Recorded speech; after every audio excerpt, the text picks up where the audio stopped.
महादेव भगवान को नीलकंठ के रूप में क्यों पूजा जाता है, आज हम आपको बताएंगे। हेलो गाइस, मैं आप सभी का अपने यूट्यूब चैनल पर स्वागत करती हूँ। ऋषिकेश से कुछ दूरी पर पोहड़ी गढ़वाल जिले के मणिकूट पर्वत पर स्थित मधुमती और पंकजा नदी के संगम पर इस मंदिर के दर्शन के लिए सावन मास में हर साल लाखों शिव भक्त कांवड़ में गंगाजल लेकर जल अभिषेक के लिए पहुंचते हैं। मान्यता है कि सावन सोमवार के दिन महादेव के दर्शन करने से मोक्ष की प्राप्ति होती है। चलिए आज हम आपको बताते हैं नीलकंठ का अर्थ क्या है। नील का आप कई शब्दों में जानते भी होंगे।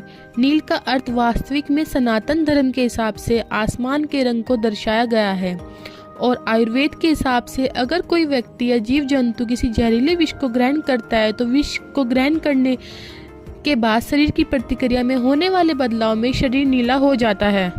इसका अर्थ है विष को ग्रहण करने से शरीर नीला पड़ जाता है। कंठ का मतलब आयुर्वेद के हिसाब से या शरीर की आकृति के हिसाब से गले के बीच के हिस्से को कंठ कहा जाता है। सतयुग में असुरों और देवताओं के बीच समुद्र मंथन हुआ और समुद्र मंथन से निकलने वाली चीजें बराबर बांटी गई, लेकिन तभी एक जहरीला विष निकला जिसे न देवता चाहते थे न असुर। यह विष इतना खतरनाक था, वह पूर्ण सृष्टि को नष्ट कर सकता था, जिससे संसार में हाहाकार मच गया। तभी शिव भगवान ने पूरे ब्रह्मांड को बचाने के लिए विष को ग्रहण कर लिया। ग्रहण करते वक्त माता पार्वती उनके पीछे ही थी। उन्होंने उनका गला पकड़ लिया और विष को कंठ से नीचे न जाने दिया, जिससे विष गले में अटक गया और उनका गला नीला पड़ गया।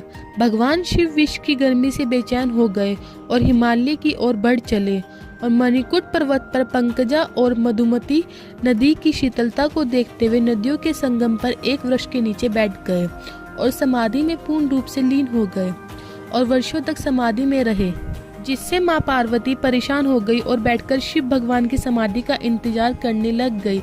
लेकिन कई वर्षों के बाद भी भगवान शिव समाधि में लीन रहे। देवी देवताओं की प्रार्थना करने के बाद भोलेनाथ ने आंख खोली और दोबारा कैलाश पर्वत पर चले गए।